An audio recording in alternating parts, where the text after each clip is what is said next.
Mä aloitin pelaamaan 6. luokalla ja taisi olla 4 innoittamana, kun se pelasi jääkiekkoa, niin mä aloitin sitten sählyn, kun ei toi luistimet oikein pysy jalassa. Murtorinteen Miian, että se voisi olla sitten kielinaisia siellä ja hoitaa sen puhumista.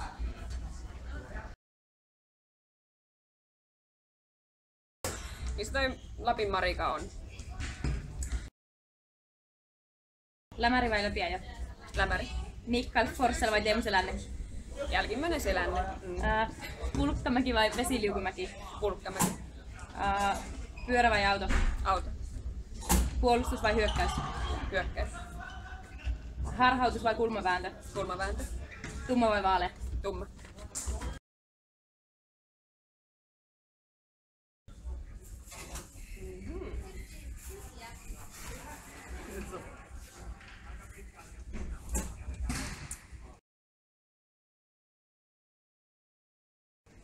Tämä on pelaaja, joka voisi pisteiden muodossa olla myös hyökkäjä.